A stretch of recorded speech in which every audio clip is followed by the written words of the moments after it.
Sumamos información. Sumamos voces. Radio Sónica y Sónica Más. Dos radios en un mismo portal. www.sonica.com.ar. El grupo radial online más importante del país. Algo está muy mal en este sistema. Ya te diste cuenta. Y la única salida está en el sentido contrario. A contramano. Enrique Romero, Pablo Roma y Penélope Canónico van a fondo en la dirección contraria. A contramano. Antisistemismo explícito.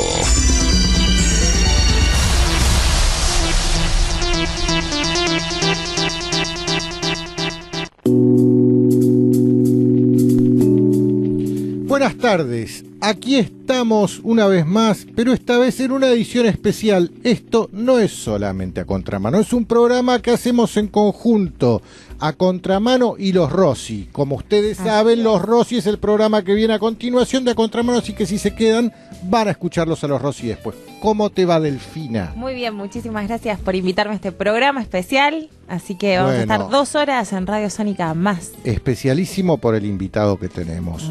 Quiero agradecerle a Guillermo Moreno haber aceptado la invitación de venir a Sónica Más. No, gracias. Aparte, siempre que me dan un café, yo voy. Vos viniste por el café. Vení que hay un café y ahí fuimos. Bueno, también lo tenemos presente en el estudio a José Álvarez, le damos un saludo. Lo están viendo en las cámaras a José. Bueno, para arrancar, ¿te puedo leer una frase del general? Sí, claro. La economía nunca es libre. O la controla el Estado en beneficio del pueblo, o la controlan las grandes corporaciones en perjuicio de este. No, de eso no hay ninguna duda. Eso hay que naturalmente articularlo con muchos otros discursos y frases del general, donde entre otras cosas decía: nosotros no somos estatistas. Para estatistas en aquella época estaban los soviéticos. Nosotros somos de las organizaciones libres del pueblo. Y lo que tiene que hacer el Estado es garantizar la justa distribución de la riqueza.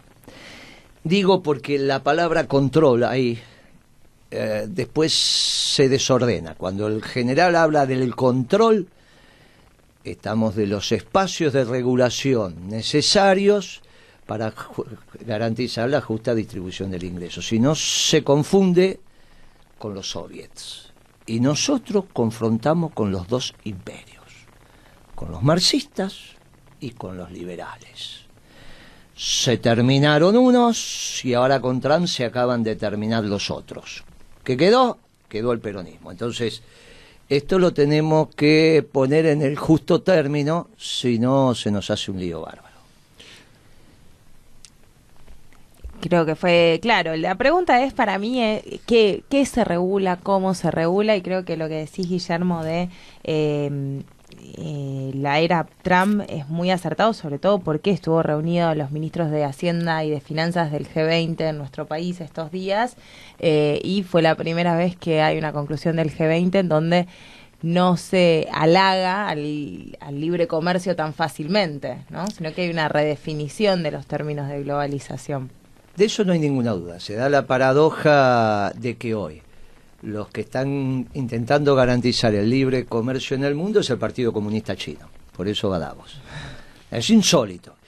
Y en la negociación del NAFTA en Estados Unidos, la condición que le pone Trump a México para volver a firmar la extensión del NAFTA es que aumenten los salarios. ¿Quiénes? Los mexicanos. Claro, en ese marco vienen algunos sectores trotskistas a conversar conmigo, que han acompañado, bueno, y dicen: Moreno, pero esto no es lo que dice no es lo que dice, porque la política es así, hay que entender lo que está pasando. Bueno, entonces nos haría un seminario de economía y nos explica, porque esto te estoy diciendo hace 1 año y pico atrás. La globalización, los primeros que administramos el comercio exterior y fuimos la mosca blanca, incluso con Mujica, el viejo comandante, después presidente. ¿Sí?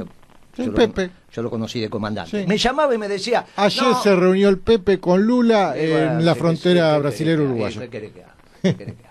El viejo comandante me llamaba y me decía: mirá, Morenito, eso que vos hacés no va, el mundo no va para ahí. Y yo le decía, mire, comandante, nosotros, por la defensa de un trabajador argentino, si no tenemos que pelear, no vamos a pelear. Hicimos lo que teníamos que hacer. Casualmente, esto es lo que hoy está haciendo Trump. El que valida la política nuestra en la administración del comercio exterior es Trump. Porque finalmente hace lo mismo que hicimos nosotros. ¿Por qué no se enojan con Trump? Y entonces la declaración de la OMC el año pasado, una declaración ni siquiera de forma, o esta de los ministros de Hacienda, Finanzas, G20. Y bueno, porque tiene entre 11 y 14 portaaviones activos, y si es necesario te tira en una semana 30 portaaviones más a la cancha. El total de los portaaviones norteamericanos son 65. Algunos no lo tienen utilizado, porque obviamente mover un portaaviones, pero en aptitud de combate deben estar arriba de 40. En aptitud de combate. Navegando entre 11 y 14. ¿Está bien? Uh-huh. Entonces cada portaaviones y los nucleares tienen 5.000 hombres arriba, más todas las dotaciones, más, o sea que no es... Obviamente, vos no le vas a hacer un juicio a Trump en la OMC. Por eso es una estupidez esto de los europeos. ¿Qué es lo que le pasa a los europeos? Son el pato de la boda. ¿Quiénes son los grandes perdedores de la nueva configuración mundial? Los europeos continentales, como siempre los ingleses ya hicieron ole, y sobre todo Alemania. Porque en la globalización, como estaba planteada en el consenso de Washington, Alemania era una voz importante. Ahora es el perdedor de la Segunda Guerra Mundial, por lo tanto no puede ser una voz importante. ¿Y quién se lo está aclarando? Putin. Le está diciendo, miren, termínenla, ustedes no tendrán un aparato productivo interesante, pero no ganaron la Segunda Guerra Mundial, la ganamos nosotros. Así que cuando nosotros decimos que hagan silencio, hagan silencio. Y se lo dicen. Fueron a Ucrania, fueron a Crimea, tienen ahí, le dicen, mire, a 13 minutos de Londres tienen unos misiles que ni se enteran cuando llegan. Y ahora se los dijo a Occidente. Le dije, miren, estos misiles, y les muestro esto. Entonces, volvió a aparecer Putin y volvió a aparecer la casa rusa. La madre rusa apareció de vuelta. La casa de todos esos. ¿Y quién potencia esto? Y la llegada de Trump. Hay un elemento interesante para esta discusión que es qué pasa con Internet y las nuevas tecnologías. No sé si leyeron estos días en el Financial Times, en la prensa internacional, se habla mucho de, y acá también salía en la prensa nacional, de cómo Facebook está perdiendo participación en la bolsa y tiene que ver con que el uso de los datos parece que ha sido...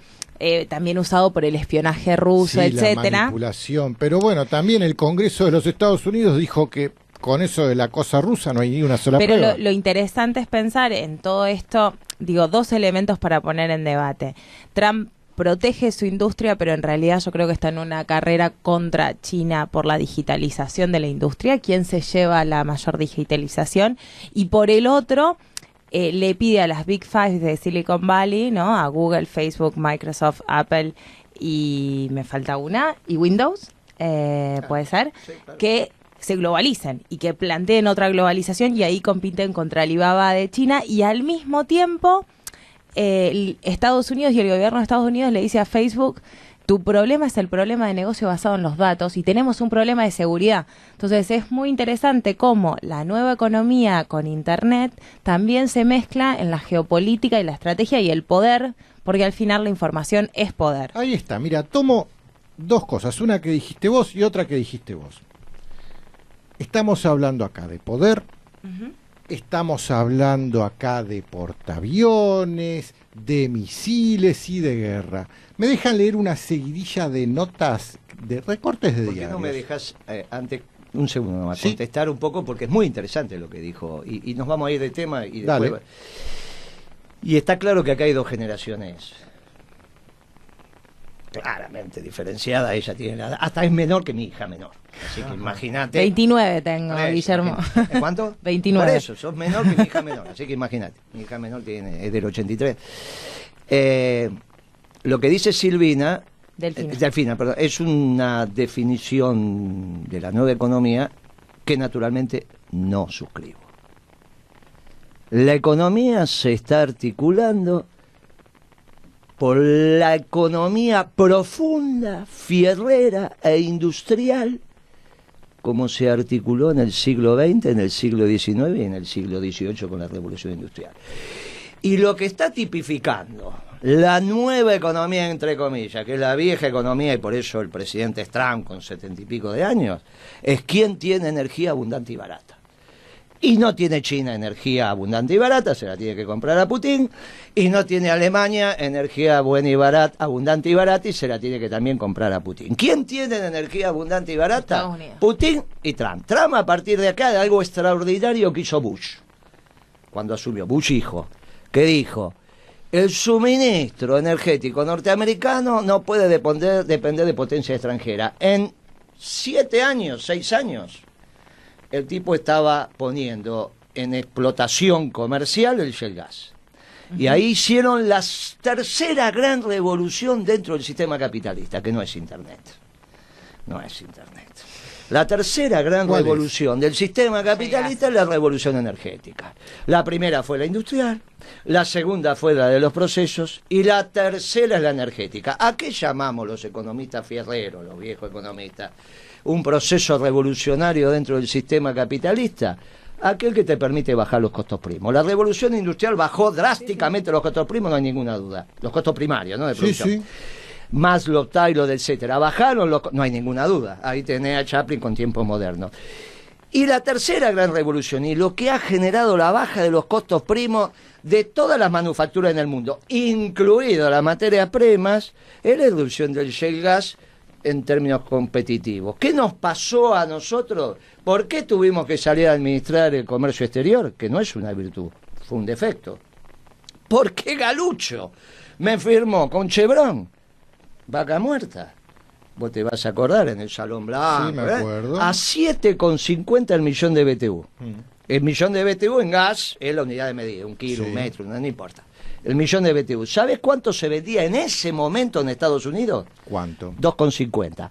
Si sos Roca, ¿dónde pones tu próxima fábrica de caños sin costura? Si se supone que en la Argentina vos importás el hierro y el carbón. Y si no tenés energía barata, no tenés tubos sin costura barata. Bueno, ¿dónde hace la fábrica? Obviamente. Muy bien, entonces Roca, ¿es un traidor a la patria o es culpa de que no le dimos la energía al precio que se la teníamos que dar? Roca ni siquiera tiene patria. No, pero no importa. Yo lo que te quiero decir que cuando los costos primos bajan. Y Estados Unidos pasó de $12 el millón de BTU a 2,50 en invierno, porque en verano va a 1,89. Entonces, un pueblo organizado, es organizado ninguna duda. ¿Tiene tecnología? Tiene tecnología. Lo que no tenía que tener, que era energía, la tiene, abundante y barata. Bueno, Estados Unidos lo que hizo fue reproducir su liderazgo, por lo menos por los próximos 30 años. ¿Y quién le golpeó la puerta? El único que le puede golpear la puerta y decir, atendeme, es Putin.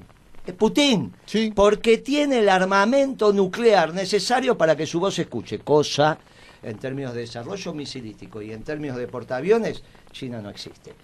Como tampoco va a existir sin el suministro de energía. El suministro de energía y los gasoductos, los famosos gasoductos transiberianos y demás, que van a China, es de Putin. Entonces Putin se hace fuerte con la energía. Llega a Siria diciendo, o mando yo o no manda nadie. Y esto es lo que hizo. Por eso aterrizó como aterrizó en Siria. No para pacificar. Porque si vos pacificás Medio Oriente, ahí hay mucha energía. Así es. Que puede ir a Europa. Entonces, ni Estados Unidos, ni Putin quieren pacificar Medio Oriente. ¿Está claro? No va a haber paz en Medio Oriente. Hasta que se ordene el nuevo Yalta. La posibilidad que tienen nuestros pueblos, y esto es extraordinario, es que en esta Yalta, en esta nueva Yalta, quizás se pueda sentar su santidad. Entonces, a diferencia de la vieja Yalta, donde los soviéticos y los norteamericanos se dividieron, ellos dos, no me vengas con Churchill era una figurita, estaba para el toscano y nada más. Ahí fue lo que Perón denuncia como los dos imperios, que finalmente son los dos que colapsan. Uno colapsó en el 89, el otro acaba de colapsar. Lo estamos viendo, todavía no termina de colapsar, lo estamos viendo. El Estados Unidos. No, al revés, la concepción te estoy diciendo. Sí, la concepción. No, el imperio lo que hizo fue reproducirse por lo menos 30 años más. Por lo menos. Porque elige de socio estratégico el que tiene una economía que es prácticamente 14 veces más chica que la de él, pero tiene misiles intercontinentales nucleares, tiene el ejército teniendo, y los tanques, teniendo a Rusia, a Europa de rehén, y le dice, vos no me vas a alcanzar. Podría ser que China lo alcance, se terminó. No hay ninguna... Mira, la última, hicieron 2 reuniones, Trump y el presidente chino actual. Una lo recibió en Miami, ni siquiera lo recibió oficialmente. Le dijo, bueno, viejo, a ver qué me da. La otra fue, y China levantó los brazos y me dijo, ya está. Le dijo, ¿quiere combustible? Le voy a vender el nuestro de Alaska, pero no lo puedo sacar, haga usted las inversiones y resuélvame estos 250.000 millones de dólares que tenemos de déficit. ¿Qué dijo el presidente chino? Sí, señor, Siguana. Le dijo Siguana, no hay ninguna posibilidad de confrontación política, económica y militar entre China y Estados Unidos, si Estados Unidos a su vez tiene de aliado a Putin. Tiene de aliado a Putin, ninguna duda. ¿Por qué? Porque si vos fueras Trump también elegirías a Putin de aliado. ¿Por qué? Porque él tiene unos fierros nucleares extraordinarios y económicamente no te hace sombra. Y a su vez resolvés el tema con Alemania y la Europa continental, que le quiso mojar la oreja a Estados Unidos cuando no lo acompañó en la segunda invasión a Irak. Desde ahí los norteamericanos dijeron así, y no va a haber ninguna retaliación de Europa por el tema del acero y el tema del aluminio, porque en cuanto vos le sacás el paraguas de la OTAN, que es Estados Unidos, a Europa, Putin se los come de un bocado. Eso de un bocado. Vean, entonces listo. Eso es la antigua concepción de Halford Mackinder. Todos los temores juntos se confabulan en esta Cuando postura. Trump te dice las guerras comerciales son las más fáciles de ganar, no tengas ninguna duda. Bueno, pero hablando de guerras comerciales, déjame leerte. A ver, te leo Infobae, la fecha de este Infobae es del 19 de marzo. Cumbre del G20. 39 líderes de la economía mundial se reúnen en Buenos Aires acechados por el fantasma de una guerra comercial. Eso así titulaba Infobae. Mirá cómo titulaba Clarín el día 16 de marzo. Llega un funcionario de Trump para defender el proteccionismo de Estados Unidos. Estamos hablando de Steven Mnuchin, ¿no? El secretario del Tesoro. Pero la realidad es esta. Existe una guerra comercial en el mundo. A mi entender, no es Trump quien la está planteando ni la está llevando adelante. Los chinos. Milenaria su sabiduría. En el arte de la guerra, su principal filósofo Sun Tzu decía en el arte de la guerra, si hay guerra, tratemos de que el enemigo no se entere. Yo entiendo que los chinos vienen haciéndole la guerra comercial al mundo desde el día que entraron a la Organización Mundial de Comercio. ¿Por qué? Porque son comunistas que se disfrazaron de capitalistas, pero nunca dejaron de ser comunistas. Entonces, competir contra un comunista en términos, conjugando con las cartas del capitalista, es difícil. Acá ya están haciendo trampa los chinos, es guerra. Entiendo yo que hoy Trump se avivó y por eso surge esta palabra terrible para la cabecita loca de los que nos pretenden gobernar en el mundo y los que de hecho nos están gobernando acá, que se llama proteccionismo. O sea, guerra comercial versus proteccionismo. Sí.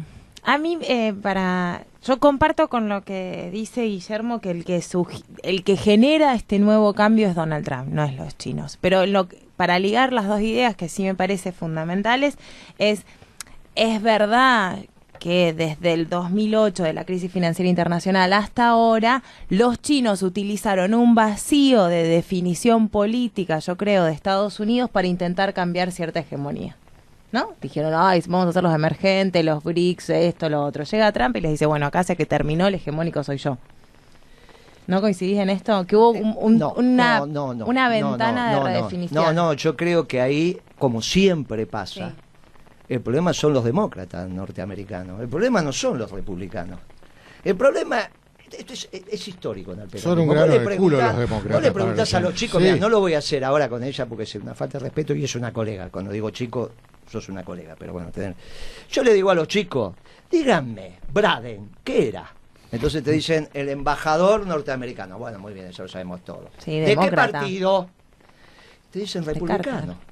Y era demócrata, pero no solo demócrata, era casi marxista.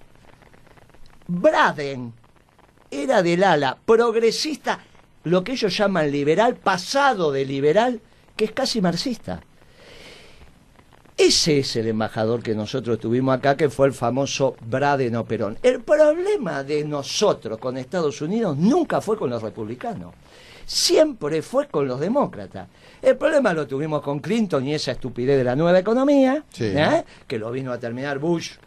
Y no tuvimos el problema con Barack Obama. ¿Qué es lo que hizo Obama? Subestimó a Putin. Por primera vez en 300 años lo sacaron de una foto. G20, lo mismo que estaba hablando ella, pero no de los ministros, sino en Australia. Sí. Acababa de tener un conflicto Putin con Ucrania y se había quedado con Crimea, con esa decisión de decir, mire, Crimea es rusa, no me vengan a contar. En su momento, la Unión Soviética se la dan, pero esto fue siempre, acá tenemos nuestra flota, acá está el Mediterráneo, a mí no me vengan con cosas raras. Dijo, Crimea, rusa. Lo sacaron de la foto. La última foto, que es la foto de todos los presidentes, Putin se va y sacan la foto igual, se abraza Obama con el chino, que es este mismo, sí. Y dijo, acá está el mundo, y se terminó la historia. Putin le dijo, mire, ustedes pensarán esto, pero cuando comprimen un resorte hasta el final, él dijo muelle, pues la definición de resorte es muelle, cuando comprimen un muelle hasta el final, cuando lo sueltan, se expande con violencia. Tras Cartón, al año siguiente, su canciller dijo, la próxima guerra no va a ser en territorio ruso. Y le empezó a explicar a Occidente que Rusia tiene un enclave del tamaño de la capital federal, que es frontera con Polonia. Por eso tuvieron que mover tropas de la OTAN. Y me decía, ¿cómo? Los polacos reciben tropas de la OTAN que van a la frontera con Rusia. Entonces agarras Google, lo amplias, y ahí es donde tienen los misiles que en 13 minutos llegan a Londres, a París o a donde quieras. Sí, el Oblast se llama esa zona, ¿no? Entonces, los rusos dicen que eso puede ser el único puerto que no se congela. La realidad es que no lo devolvieron. Se lo quedaron de las... Y eso es Rusia. Rusia empezó a golpear la puerta y Estados Unidos le dice, la alianza con vos es la que me interesa y no la que hizo Obama con China. Porque la que hizo Obama con China es de la vieja economía, la economía de la globalización. La que quería la Clinton, que quería el acuerdo del Pacífico. Ahora, yo le pregunto a los chicos nuestros, voy a algún instituto, a algún lugar, y le pregunto, díganme, ¿por qué ustedes estaban de acuerdo con la Clinton que quiere la globalización y no con Trump que bastardeaba la globalización? Y entonces te empiezan, no, y empiezan que esto, que aquello, y por qué esto es el progresismo. ¿Progresismo de qué? Con los salarios de hambre de los mexicanos. El problema es nuestro. Acá vuelven a tomar valor los vectores nacionales en los modelos de desarrollo. Y en otra terminología que no es la socialdemócrata, son los factores endógenos en los modelos de desarrollo. Y es la discusión histórica entre los factores exógenos en los modelos de desarrollo y los factores endógenos. Los peronistas siempre dijimos, el ahorro argentino alcanza y sobra para poner a crecer la economía a tasa china. ¿Cómo lo demostró quién? Kirchner. Por eso tuvimos superávit fiscal. El superávit fiscal de Kirchner demostraba que el ahorro argentino alcanza para poner a la economía a crecer a tasa china. Si querés crecer más del 8 o 9% anual, ya estás en un dislate. ¿Está bien? Sistemático. Y lo hicimos. Durante 7 u 8 años, nosotros tuvimos superávit gemelo y la economía creció. Claro, me viene después obviamente, a nosotros, a nuestra generación, lo sigue el peor gobierno en términos económicos que podía haber, que es un oligarca, lo que hacía 70 años no pasaba, vuelve a pasar. Bueno, ahí viene el desafío de nuestra generación. ¿Qué nos pasó? Que hicimos un gobierno extraordinario y termina sucediéndonos lo peor que podía pasar, que es un oligarca, que se llama Blanco Villegas. Bueno, ahí el esfuerzo que le estoy pidiendo a mi generación por última vez, que le ganemos a y después dejemos a los pibes que vienen el campo razonablemente obrero. A ver, sí, estás planteando la brecha generacional que es clarísima. Yo lo que entiendo a nivel personal, que la gente ya dejó de pensar con el cerebro propio y piensa con un cerebro ajeno, un programa que se le implantan así como un chip, se lo descargan como una app, ¿no? Pero lo que sí está claro, que proteccionismo es una mala palabra, pero todo lo contrario, protegerse, ¿a quién no le gusta estar protegido? Proteccionismo para mí, desde el punto de vista etimológico, todas sus connotaciones deberían ser positivas, pero para esta gente programada para pensar con el cerebro ajeno y no con el propio, proteccionismo es una mala palabra. Trata de explicarle a esta brecha generacional por qué el proteccionismo es algo bueno. Pero igual el proteccionismo no tiene brecha generacional. Todo el mundo piensa, los de liberales de la derecha y los gorilas piensan que el proteccionismo es malo, y los que estamos en el campo nacional y popular entendemos que es un mecanismo de desarrollo. Ahora, volvemos después a lo de proteccionismo, pero lo que decía Guillermo antes me parece interesante, de que Trump resurge la centralidad de los estados-nación para el desarrollo económico. Ahí me parece que el reto también que desde Latinoamérica debemos considerar es que nos van a intentar dividir para hacer ese desarrollo, y nosotros necesitamos un modelo económico con cierta complementariedad productiva con el resto de la región.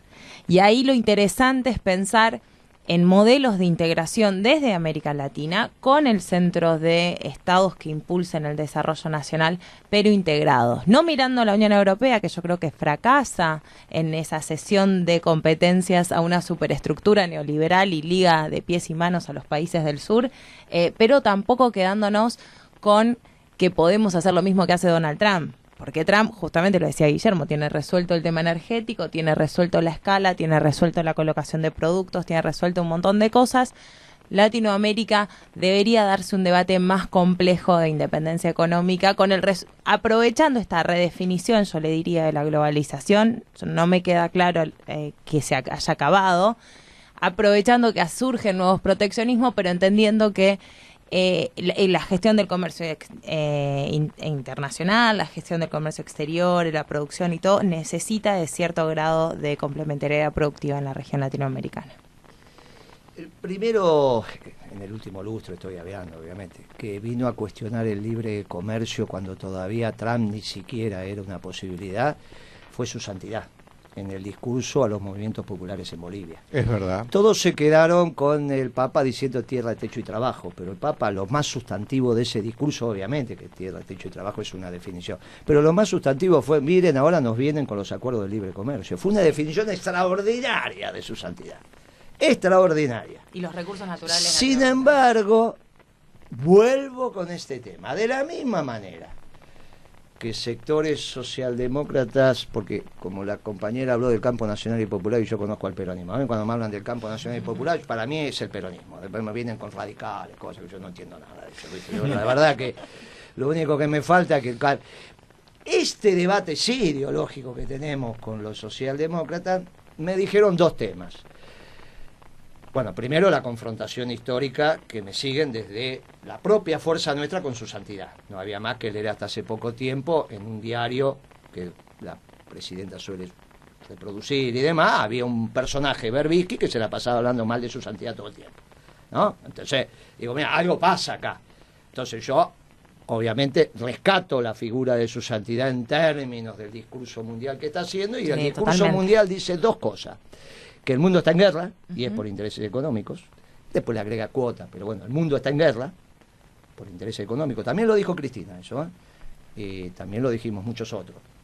El mundo está en guerra, no comercial, está en guerra por los puestos de trabajo. Y dice su santidad otra cosa, no es que vamos a desechar la globalización, el problema es la forma. Y él dice, la globalización entendida por nosotros, incluido por los peronistas, es un poliedro.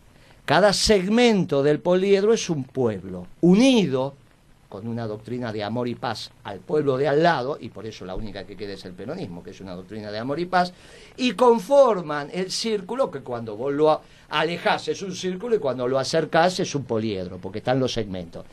Contra la globalización socialdemócrata, auspiciada especialmente por los demócratas norteamericanos, y el consenso de Washington, porque está claro que acá hubo una matriz ideológica que fue Europa continental.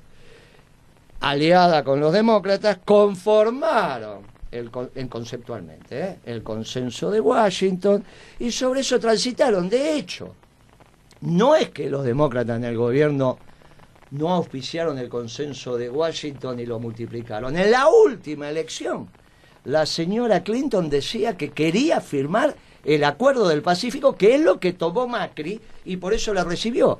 Se da la paradoja que nuestra fuerza, hay muchos sectores que querían que ganara el mismo que quiere que ganara un oligarca en Estados Unidos. Por definición, si el oligarca Macri quiere que gane la Clinton, yo, aunque no tengas claro el panorama internacional, decís, mira, ¿qué quiere Clinton? ¿Qué quiere Macri? Sí, Bueno, va, para el otro lado la cosa, está ahora, clarísimo. no pasó eso, porque hay un debate en nuestra fuerza que tenemos que saldar. Y esto es muy importante, por eso el vector del nacionalismo es un vector muy importante. ¿Te consideras un nacionalista? Pero no hay duda, el peronismo es nacionalista por definición. Bien. Por definición, lo que tenemos que hacer es volver a juntar a los sectores nacionales y que voten de nuevo al peronismo. Claro, esto es cuando decís, mira, ¿por qué vas a alargar la Brigadier General? Y voy a alargar la Brigadier General porque no puede ser que los sectores nacionalistas de la Argentina voten a este anglófilo. ¿Qué empezó a cambiar? Y bueno, empezó a cambiar que se dieron cuenta que entre uno que le dice el virrey, viste que le dicen en televisión Sí. el virrey, el otro que dentro de poco lo que te termina diciendo que es un súbdito de la corona británica, el nacionalismo argentino, que había abandonado votar al peronismo. ¿Y por qué había dejado de votar al peronismo? Y porque había algunas conceptualizaciones en nuestra fuerza que no reflejaban estrechamente este pensamiento, sino un pensamiento socialdemócrata. Y nos empezamos a confundir. Cuando empezamos a decir, mira, España resulta que ahora no es ni el PP ni el PSOE, que es lo histórico. Ahora resulta que es un pibito que tiene una colita acá atrás. ¿De dónde salió eso? Pero ¿cómo vamos a España y va alguno de los nuestros a España y habla mal de Franco? Y yo, pero ¿cómo vas a hablar mal de Franco que te devolvió a Perón vivo? ¿Vos sabés si Franco no quería cómo te lo devolvían a Perón? Pero en 2 minutos. Bien, entonces yo no me meto, no voy a opinar sobre el PP, pero yo le digo, miren muchacho, Perón estuvo ahí, quiso, no quiso, me lo devolvieron vivo, lo pude ir a buscar vivo, tranquilo, y se van a sorprender. ¿Viste la maniobra de Trump extraordinaria de darse la mano con el de Corea del Norte? Maravilloso. Bien, si ahora se llega a dar la mano con Maduro, después que Maduro gane, ¿qué hacemos? Porque ahí es donde empieza a aparecer la Latinoamérica que ella está diciendo. Que no es el problema de Correa o no Correa. ¿Qué vamos a hacer con Ecuador? ¿Qué vamos a hacer con Lenín Moreno? ¿Qué vamos a hacer con Santos y el acuerdo entre una oligarquía nacionalista y una vieja guerrilla marxista-leninista que como no tiene más terminal en el mundo se hace nacionalista? Y ese acuerdo de paz lo auspicia el Papa y Raúl Castro.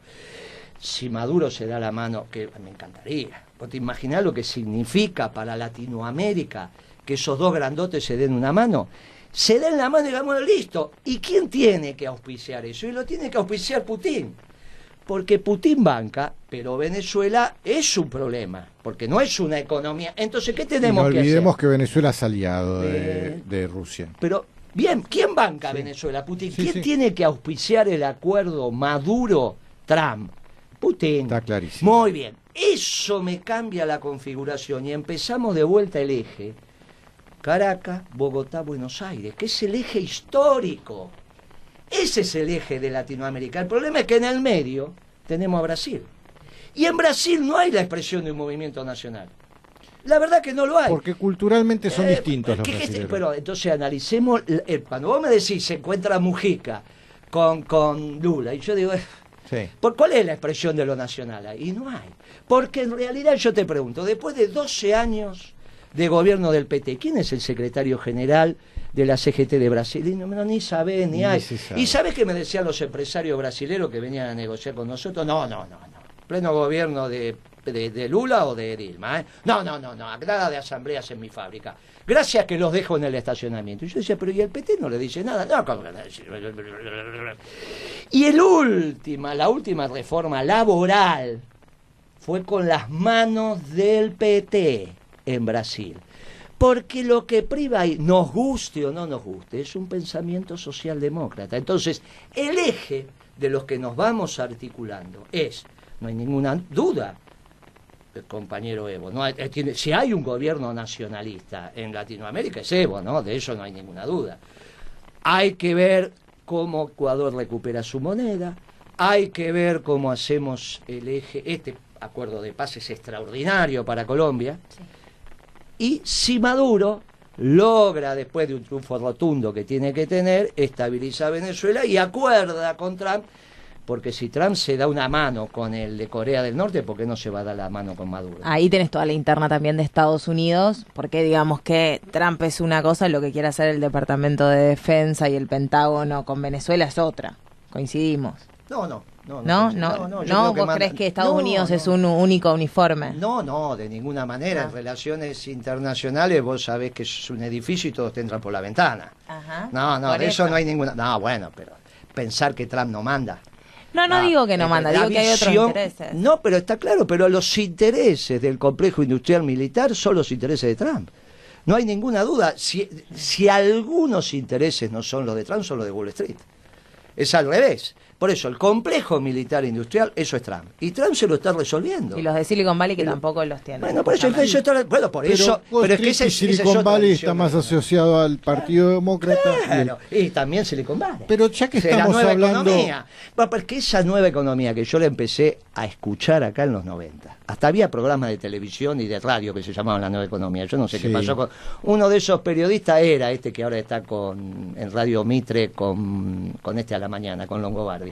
Pero no era el único, había otro que se llamaba Carlos Mira. Yo era estudiante en esa época. Hablaban de la nueva economía y se ilusionaban porque Estados Unidos estaba metiendo fibra óptica y decía, mira, yo la verdad que lo que llaman la nueva economía es la vigencia de la vieja. Bajó Estados Unidos los costos primos, la ganancia de productividad del aparato productivo norteamericano es exactamente igual a la que ganaron los ingleses con la revolución industrial. Y a partir de ahí me protejo, hago un plan de obras públicas extraordinaria, entonces Estados Unidos puede llevar el déficit fiscal a 6 puntos, no tiene ningún problema, eso va a ser una aspiradora de todos los capitales. Vos imaginate que nosotros decimos que este descerebrado es uno de los principales que se endeudó en los últimos 2 años y tomó, ponerle, ¿no? Los números están por ahí, 100, 110 mil, neto no, pero digamos lo que tomó y repagó. Habrá quedado alrededor de 60, 65 mil millones de dólares de deuda nueva. El resto tomó, pero tomó más. ¿Sabés cuánto es el plan de obras públicas de Estados Unidos? De 2.2 billones, o sea, billones nuestros, 12 ceros. Sí. ¿Sabés cuánto va a poner el Tesoro? 200.000. Todo lo demás se lo tienen que fondear. No hay capitales en el mundo para fondear ese plan de infraestructura de Trump. La economía norteamericana va a crecer a tasas chinas. Cuando la economía norteamericana crece a 3 puntos, crece más que una Argentina. Cuando supera, y si llega a crecer a 9 puntos, crece casi como una, no te digo una Alemania, pero casi como una Francia. ¿Está bien? Mirá otro título de Clarín del 14 de marzo. Advierten que el auge del proteccionismo amenaza el crecimiento. Y a esto déjame contarte una anécdota. Una fuente mía, me la reservo, como corresponde constitucionalmente para el periodismo, asistió a una cena en la casa de un empresario. Mi fuente es un industrial, la casa de otro industrial. Mi fuente es un industrial textil, y la invitada de honor era Lilita Carrió. Mi fuente es adicto al globo amarillo, obviamente, fue a quejarse. Tu gobierno, Lilita, me está fundiendo, ¿qué hago? ¿Cuál fue el consejo de la diputada nacional Elisa Carrió, representante mascarón de proa de este gobierno? Con China no se puede competir, achicate. Achicate, le dice a un industrial, una representante de nuestro gobierno. Entonces, bueno, sincera. Si el consejo que le da el mascarón de proa de nuestro gobierno a un industrial es achicate, con China no se puede competir, reinventate, ¿qué le está diciendo? Deja de fabricar productos textiles, es proveedor de la industria pesada, deja de fabricar productos textiles y dedicate a fabricar iPhones. ¿Eso le está diciendo? Y esa es la concepción de nuestro gobierno. Entonces, ¿qué hacemos con esta dicotomía que nos plantean acá? El titular es: el mundo puede dejar de crecer. Digo, la el definición proteccionismo malo. En la definición yo creo que de Trump y Rusia y China en este mundo no va a ir a costa de su crecimiento. Ahora, también esto, yo creo que genera vaivenes políticos interesantes, porque el nacionalismo en las potencias dominantes, el nacionalismo que emerge en Europa, en Estados Unidos, puede venir fondeado de altos rasgos fascistas y xenófobos y de muchos quiebres sociales que hay que ver y tener muy claro que con Guillermo lo hemos hablado en diferentes momentos, ¿no? Justamente la doctrina justicialista y el peronismo niega ese tipo de nacionalismos excluyentes. Entonces, hay que tener cuidado también cuando uno habla de la importancia de los nacionalismos, saber interpretar que en nuestro país no debería haber lugar a que este nacionalismo significa que se vayan los compatriotas latinoamericanos de nuestro país, que sea eso excluido. Xenofobia es una barbaridad. Bueno, pero en Estados claro. Unidos viene con ese componente. Sí. No son peronistas. Por eso la única doctrina que quedó es la peronista. La doctrina, ¿qué dice Vita Capitana? Lo que pasa es que no la cantan. Bueno, ellos no la cantan, porque claro, un día te pones una boina, otro día, entonces como estamos todos juntos, mezclados, vos no cantás la marcha, no sabes qué es Evita Capitana. Tiene una estrofa que dice, para los pueblos del mundo, esta doctrina de amor y paz. Evita decía para los pueblos del mundo, también es una doctrina universal y es la única que quedó. Lo que pasa es que dejamos de leer a Perón y Eva y demasiado Laclau. Y Laclau no resuelve esto. Entonces, ¿por qué el nacionalismo? Y porque en realidad sí es un debate que tenemos los economistas del peronismo desde hace décadas sobre los elementos endógenos en los modelos de desarrollo, contra los elementos exógenos en los modelos de desarrollo. Ahora, los socialdemócratas, ¿en dónde están? ¿Vos te pensás que están en los elementos endógenos? No, están en los elementos exógenos. Por eso en algún momento se encuentran. ¿Dónde se volvieron a encontrar? Por ejemplo, en Argentina, en la Unión Democrática, sí, hace mucho. ¿Dónde más? En la crítica al INDEC. En la crítica al INDEC. ¿Por qué es lo que pasa con el INDEC? El INDEC expresa que tu gobierno fue exitoso. Si vos dejaste 30% de pobre, ¿cómo vas a votar a Cristina? Eso es un inútil. O sea, sería la peor presidenta del movimiento nacional justicialista, se dejó 30% de pobre. Hay gente de nuestra fuerza, como dice ella, como dijiste, el Espacio Nacional y Popular, que nunca sé muy bien quién es. Yo cuando la vi a Cristina con esa boina me dio una tirria, dije qué fea que está. ¿Cómo se va a poner una boina, una militante peronista? ¿Dónde se vio eso? Pero bueno, fuera de esa tontería que no tiene importancia. ¿Por qué desde nuestro propio espacio critican al INDEC y te dejan sin estadísticas? O te dicen que dejaste 30% de pobre. Ese periodista afamado que después lo sacaron de un medio y dice, me censura. Yo lo escuché decir, bueno, acá la gente del CEPA, creo que CEPA se llama Lercher y los de San Martín, dice que la pobreza es 20. El Salvador dice que es 30. Hizo así el tipo. Listo, sumamos, dividimos, la pobreza es 25, nos quedamos tranquilos. Inmediatamente después vino Cristina, en el famoso ese reportaje. Dije, bueno, lo primero que va a hacer es preguntarle, Cristina, ¿por qué fuiste tan inútil que dejaste 25% de pobre? Una familia cada 4. No le preguntó. Pero se armó un consenso que nuestro gobierno fue un gobierno de inútiles, que dejó 30% de pobres. ¿Por qué? Y porque fue un gran gobierno peronista y no puede pasar a la posteridad con éxito. ¿Cómo demostrás que no fue exitoso? Con las estadísticas. ¿Cómo lo demostrás? Diciendo las estadísticas del INDEC eran falsas. ¿Quién se pusieron de acuerdo en eso? Los progresistas y los liberales. Porque esta campaña la empezó Página 12. Y siguen, fíjate que los liberales ya no hablan más, y sigue Página 12, Berkovich, todos siguen, Marcos del Pon, siguen, todos los que no son peronistas, que participaron en nuestro gobierno, ahora te quieren explicar que los funcionarios peronistas y las políticas peronistas y la presidenta que fue peronista, fuimos un fracaso. Y no alcanza con decir, no, pero la bajamos del 54 y la entregamos en el 30. Falso. Cuando Kirchner entrega el gobierno, la pobreza medida por Cynthia Poc, ¿sabés quién es Cynthia Poc? La misma que... Cynthia Poc es la del INDEC, que fue...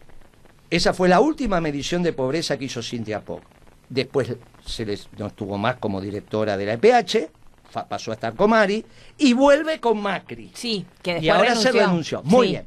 Por eso digo, esa pobreza medida por Cynthia Poc da 26.9. Cuando Cristina asume la presidencia en el 2007, Sí. hay 26.9 de pobres medido por Cynthia Poc, para sacar el INEC, medido por Cynthia Poc. Con lo cual Cristina o la subió a 30 o la bajó a 25 según Navarro. Una inutilidad de toda inutilidad. En 8 años de gobierno creció la economía, pusimos la asignación universal por hijo, pusimos las jubilaciones para las amas de casa, hicimos el procrear, un montón de... controlamos los precios, hicimos todo lo que... y aumentamos la pobreza.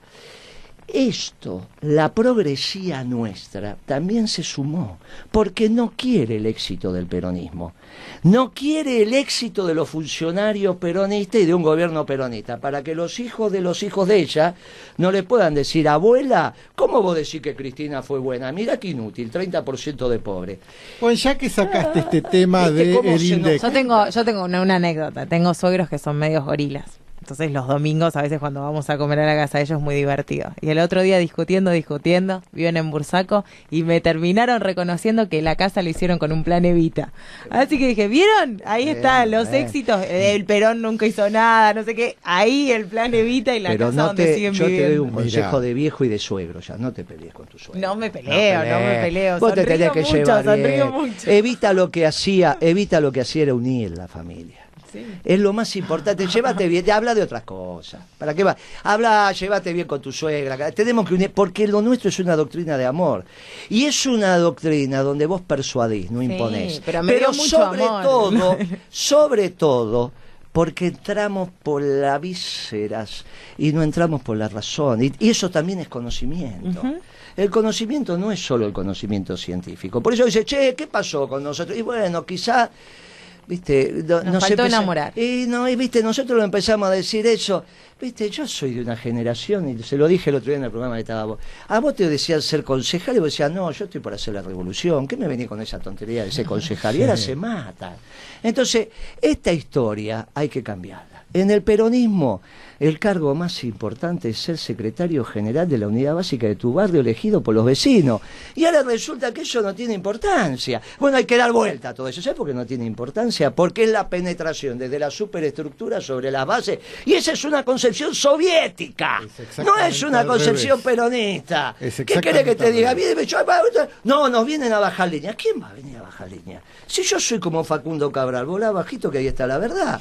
Hacíamos unos VIP en los actos. ¿Pero cómo unos VIP? No, obviamente que a la presidenta es una dama, hay que cuidarla. Pero ¿y todos los demás zánganos que están sentados ahí, quiénes son? Zángano. ¿Pero de qué estamos hablando? El peronismo es tocar, es costar, es abrazarte, es olor, es transpiración, es estar. Bueno, todas esas cosas, el pueblo se te... Y todo eso tenemos que recuperar en la unidad del peronismo. Por eso le dije, no, hasta que no unamos la familia. Ella me preguntó, ¿fuiste a San Luis? No, ¿cómo voy a ir? Si aparece el que ganó la última elección, que es Adolfo Rodríguez, diciendo, esto nos desune. No hay que hacer ninguna acción que desuna. Pero aparte, hay que unir primero a la familia. Vos no podés invitar a los vecinos a tu casa si no ordenaste tu casa. Si no, sos un desprolijo. Primero juntá a la familia, ordena tu casa y después invitás a toda la familia, a todos los vecinos. No al revés. ¿Cantamos o no cantamos la marcha? Sí, la cantamos, pero para no ofender. Hablamos de la doctrina peronista y nos juntamos a interpretar la doctrina peronista. No, pero escúchame, porque la CLO, porque porque aquel, porque los socialdemócratas, porque Podemos, porque... Yo he llegado a escuchar, perdimos la elección, ganamos en Grecia. Yo lo escuché. Venía de un viaje de las veces que ven. No, pero perdimos la elección, pero ganamos en Grecia. Y digo, esto no tiene... ¿Pero qué nos pasa? Muchachos, fuimos a España. Y en vez de decirle, no me meto en la interna, pero agradezco que me devolvieron al general vivo, fuimos a decir, no, porque esto... Pero estamos todos locos. Yo como ciudadana española ahí difiero. No, está bien, sos ciudadana española. Soy ciudadana española, voto y fui candidata por Izquierda Unida en España a eurodiputada. Pero está bien, como ciudadana española. En el 2014 fui candidata a eurodiputada, hice campaña, tengo posiciones muy firmes en la realidad. Si yo no te digo que no. Entiendo el respeto hacia otras fuerzas políticas, pero tengo mi posición y además, difiero sobre la definición de la socialdemocracia en términos quizás politológicos. Pero bueno, es un tema por ahí más largo. Yo no un movimiento que sea sea... lo que acaba de decir. No, no, yo pero estoy de acuerdo, ella como ciudadana española está bien lo que dice. No, pero es que yo hablo del interés nacional. Como ciudadano Claro. español, como ciudadano estadounidense, como ciudadano francés, como sea cualquier movimiento internacionalista, desconfío. Yo soy 100% nacionalista. Pero se nos vuela el tiempo, ya vamos a tener que cerrar el programa. Mi compañero Pablo Roma, que lamentablemente no puede estar presente hoy acá en esta entrevista, manda su pregunta. ¿Cómo ves el frente sindical? Mira, yo soy muy respetuoso del movimiento obrero, valoro a todos los dirigentes sindicales y ellos van a hacer un tránsito hacia la unidad como nosotros tenemos que hacer desde la política también un tránsito hacia la unidad. No me supera poder opinar sobre el movimiento obrero organizado, siempre el movimiento obrero hizo lo que tenía que hacer y en este momento también está haciendo lo que tenemos que hacer. Si la política no estamos todavía en condiciones de juntar... Ahora, fíjate que en esto yo soy prudente, no digo que ya nos tenemos que juntar, yo creo que tienen que brotar los comandos tácticos. Yo cuando digo que los radicales matan con culpa y estos matan con gusto, lo digo utilizando las palabras que tengo que utilizar, porque un periodista lo te diga, bueno, matan con... No, matan, estos son asesinos. Entonces, si hoy a mí me aparece el comando estratégico peronista, que es el que va a conducir los destinos del movimiento, esto me lo pueden matar, Así que yo creo que estamos bien en la política orientados hacia procesos de unidad. Estuvo bien lo que se hizo en San Luis, está muy bien lo que se va a hacer en Gualeguaychú ahora, estuvo lo de San Luis, cada uno va donde quiere, pero son movimientos que se pueden ir dando desde la política para armar la unidad. Ninguno tiene que ser excluyente ni nadie se tiene que enojar porque el otro no va. Yo no fui, después que escuché lo que dijo el gobernador, el que había ganado la elección, dije que era Adolfo, dije no, claro. No tiene. Y a su vez, insisto que el peronismo tiene que hacer un esfuerzo de juntarse el peronismo. Está bien, ya interactuamos bastante, después viene el frente. Después, si ya sabemos lo que piensa Nuevo Encuentro, lo que piensan estos radicales de Moró y otros más, ya sabemos lo que piensan. Juntemos la familia, todos los peronistas. En algún momento tenemos que hacer el encuentro de Menem, si todavía esté, Dualde, Cristina, De la Sota, Pichetto, Rodríguez Sá y varios más, y ahí habrá fumata, ¿viste? Y ahí habrá fumata. De alguna manera los meteremos a todos en el cuarto y el que no quiera entrar se queda afuera. Y chao, seguí tu camino. Bueno, las dos últimas porque le estamos robando tiempo a los Claro, tenemos a Cintia García también esperándonos afuera. Delfina, hacele una pregunta a vos, yo le hago otra y nos vamos. No, hace...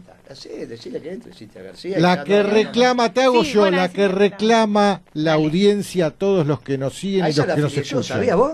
¿La qué? La afilié yo. ¿La afiliaste al PJ? Claro, a Cintia García la afilié bueno, yo. ahora la vamos a... Claro. Vamos a hacer la entrada. Claro, a Cintia García la afilié, fue una de cuando iniciamos la campaña de afiliación masiva, una de las primeras que la afilié a Milani y la afilié a ella. Ah, bueno. En mi despacho, en mi oficina. Bueno, te hago yo la pregunta. Dale vos. La que reclama al público. ¿Miente Clarín? Ese es tu Twitter, ¿no es tu Twitter? @miente. El de Pimpi. El de Pimpi. No tengo yo Twitter. Mirá, sí, perdón. Y ya no tiene mayor importancia porque le cantaste Piedra Libre.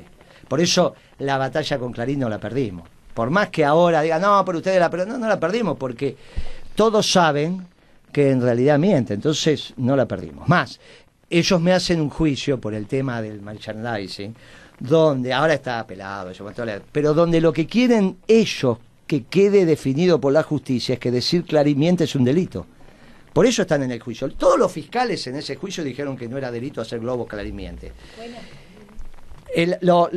Qué gran mi afiliada, nadie cree que... Acaba de llegar Cintia. Es verdad, me afilió Guillermo Moreno. ¿Cómo les va? Hola. Una de las afiliadas más queridas por mí.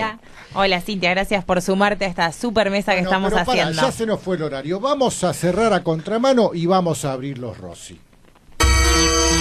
Vamos a contramano, no porque nos guste ser antisistema, sino porque el sistema es anti nosotros. Hasta la próxima semana.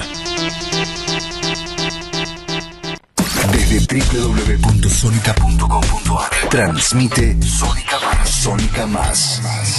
Con estudios ubicados en Callao 194, Ciudad Autónoma de Buenos Aires, Argentina. Sónica Más.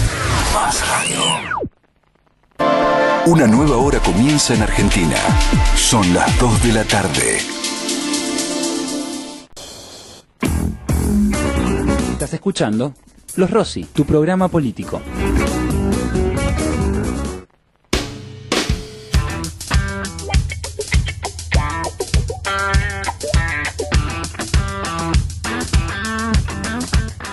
.07 y sí, este súper programa especial. Acá ahora en el aire de Los Rossi la tenemos a Cintia García y a Guillermo Moreno, juntos en el piso, acá con Quique. Y bueno, sigo acá todavía, no me fui.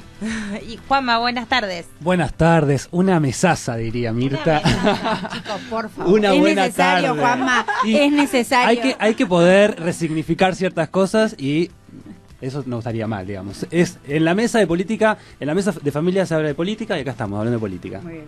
Nos falta el Chivo Rossi, lo excusamos, está con reuniones de comisiones y más por la sesión. Se está tratando esta semana el megadecreto. ¿Se acuerdan en diciembre que estábamos todos de vacaciones, enero, que salió un en enero, creo, fue en diciembre, un megadecreto? ¿Qué pasa con eso? ¿Cómo termina ese cuento? La verdad que la contrapropuesta del gobierno fue pasar, creo que 3 paquetes de leyes fundamentales que están en debate. Lo más relevante, o al menos lo que trascendió, es que se estaría consiguiendo que no se puedan embargar las cuentas sueldos. ¿Se acuerdan que en el megadecreto se permitía que se embarguen las cuentas sueldos si los trabajadores, trabajadoras y también los beneficiarios de AUH y pensiones pudieran tener sus cuentas embargadas?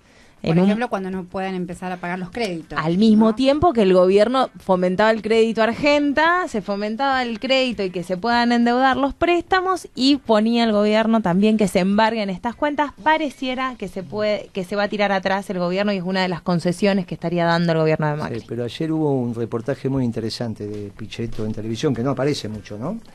Y Miguel hizo definiciones contundentes sobre el megadecreto, así que me parece que en el Senado la cosa... Me parece que ahí va a estar la definición, porque es donde tenemos mayoría, ¿no? O sea, claro. La verdad que en el bloque de diputados estamos haciendo lo humanamente posible para hacer, y todos están reconociendo que la conducción de Rossi es muy importante para uno de los bloques peronistas. Pero me parece que donde tenemos la posibilidad de modificar las cosas es en el Senado, y hay que ver, busquemos el reportaje ayer de Pichetto y ahí hay unas definiciones importantes, muy importantes. Interesante, en el bloquecito anterior estábamos hablando de si Clarín miente. Y le estábamos preguntando eso a Guillermo. Cintia, vos te preguntaríamos, ¿Majul miente? Son factores de poder, ¿no? Me ¿Sí? parece que ahora son más que el periodismo militante, son pulsores de ese poder. Para mí Clarín cogobierna, no sé qué piensa al respecto Guillermo Moreno. Sí, a mí sí me cuesta escuchar a Pichetto, la verdad que me cuesta un montón. Como afiliada kirchnerista, gracias a vos te lo digo. Peronista, ¿cómo? El partido es el partido justicialista. Yo te lo dije, hay testigos. Pero claro, a cada uno se afilia, pero se afiliate al partido justicialista, va. Pero... ¿Viste? Uno se casa por amor, otro se casa por... Pero una vez que te casaste. Es verdad. Ya estás afiliada al partido justicialista. Así que sos integrante del partido. Yo creo que claro, que hay una tremenda cantidad de operaciones cruzadas dando vueltas sobre nuestras cabezas que construyen sentido. Digamos, no estamos descubriendo nada, pero me parece que cada vez hay que reafirmarlo más y repetirlo y volver a repensar, porque este proyecto político de la Alianza Cambiemos no tiene un proyecto de país. O sea, la oligarquía que hemos hablado un montón de veces con Moreno, es cierto. Guillermo dice, decirle a la gente que dibuje un grupo concentrado. ¿Qué te va a dibujar la gente si vos le decís mostrarme un grupo Clarín. concentrado? O no sé, pero si vos le decís mostrarme un oligarca, va a ser bastante más fácil, y es cierto. Ahora, este proyecto político ni siquiera tiene un proyecto oligárquico, creo que es mucho peor, porque responden a capitales transnacionales, responden digamos, lo peor que puede pasarnos es que ni siquiera haya proyecto de país, no es un proyecto de país antagónico lo que proponen, es un proyecto de país... Es el negocio de ellos. así. No coincido. Y ese error de caracterización nos hace cometer, con todo cariño, aparte es mi afiliada más querida. Pero queridísima. El afiliado más querido que hice fue Milani. Y la afiliada más querida que hice fue Silvia. Te puso al mismo nivel. Metemos todo. Viste que el peronismo, viste que grande que es el peronismo. Qué grande es la unidad. Y cuando le dije a Delía, ya cuando estaba hablando con Delía. También existió López Rega, o sea, Claro, chicos, no. Cuando él, Te pido por favor que no me compares con imagínate Milani. cuando le dije a Delía, me dice Delía por la radio, viste que habla, me dice, Guillermo, ¿me vas a venir a ver? Sí, desde ya que te voy a ver, a vos y al Pata Medina, a todos los presos voy a ir a ver, estoy yendo, el primero que fui a ver fue a Debido. Cuando nosotros subestimamos el proyecto de país oligárquico y pensamos que estos son transnacionales, en realidad cometemos un error de caracterización y dividimos nuestra fuerza innecesariamente pensando que acá perduran los esquemas transnacionales sobre los nacionales. No hay ninguna corporación que quiera duplicar el precio de la comida. Nunca lo hicieron desde Perón y Eva para acá. Nunca. Este es el único salvaje que en 15 días duplicó el precio de la comida. No hay antecedente histórico. Esa es una decisión oligarca de un oligarca que se llama Blanco Villegas. Y todo lo demás fue por añadidura, no fue su decisión. La única decisión que tomó fue aumentar la comida. Como no entendemos esto, después caracterizamos incorrectamente al gobierno y nuestra táctica política es equivocada y dividimos el bloque. Y encima pensamos... Yo no divido nada, o sea, simplemente, ni siquiera sé si estoy caracterizando bien. Simplemente estoy haciendo un análisis y es cierto que Mauricio Macri se comportó como un Blanco Villegas auténtico. No sé si vieron ustedes en su reunión en Expo Agro, que yo creo que hasta el propio Echeverri parecía sorprendido de todo lo que decía Macri, ¿no? Es como, Sí. ¿te parece tanto? Hay que dar tanto. En un momento habla de las siete inscripciones, porque ni siquiera sabía de qué hablaba. Bueno, no van a tener 7 declaraciones juradas. La idea es que tengan una declaración jurada. A mí me quedó picando qué hay detrás de eso, ¿no? Porque seguramente detrás de eso, detrás de esa simplificación registral que propone Macri para el sector agroexportador, Sí. hay evasión, ¿no? Hay vías de escapes para evasión, porque estos tipos además se dedican a fugar capitales. Son los Claro. mayores fugadores de capitales de la historia de la que tengamos conciencia. Bueno, el dato de color que la deuda a 100 años lo compró la propia financiera de Caputo. Uno de los que compró. El bono. Uno de los compró el bono a 100 Uno de años. los que compró. ¿Qué opinás de quien está ocupando hoy el cargo que vos ocupabas, Brown? No cargo las tintas sobre él porque tiene que haber un inicio sistémico. La colega te lo va a saber decir, para que vos tengas una política antiinflacionaria exitosa, tiene que haber una política monetaria, una política fiscal y una política de ingreso que sistémicamente apunten hacia, que tuvimos nosotros, con nuestras diferencias, nuestras historias, y ahí puede operar en el margen, solamente en el margen, el secretario de Comercio. Lo que pasa es que los peronistas hacemos de los defectos virtud, viste cómo somos. Vos tenés 2 hijos, uno te salió estudioso como Delfina y otro no te sale. Y vos querés a los dos, y vos decís, y esta es bárbara, hizo un doctorado, y el otro se la rebusca. Pero a los dos, bueno, el peronismo es experto en eso, hace de los defectos virtud. Nosotros creamos la Secretaría de Comercio por defectos de nuestro modelo de desarrollo, no por virtudes. Tuvimos que administrar el comercio exterior por defecto de nuestro modelo, no por virtudes. Por eso las regulaciones que aplica el peronismo son siempre las justas y necesarias en un momento histórico determinado. No hay modelo de desarrollo con acuerdo de precio. Eso es una tontería, eso es soviético. ¿Cómo vas a pensar vos que el peronismo se plantea un modelo de desarrollo permanente y sustentable y va a poner como elemento ordenador históricamente y por siempre los acuerdos de precio, la administración de comercio? Son momentos que tenés que hacer. Ni siquiera la Secretaría de Comercio como tal. Por eso la creamos en el 2006, ya hacía 3 años que gobernaba Kirchner cuando recreamos la Secretaría de Comercio. A veces se pierde la dimensión histórica de las cosas. Nosotros, en realidad, cuando a mí me preguntan la definición, somos unos clásicos. En economía, ¿qué es el peronismo? Unos clásicos. ¿Qué fue Kirchner? Un clásico. ¿Cómo administraba? Con superávit fiscal. ¿Cómo administraba? Con superávit comercial. ¿Por qué Bolivia sigue andando razonablemente bien? Porque tiene superávit fiscal y superávit comercial. ¿Quién le enseñó eso a Evo Morales? Néstor Kirchner.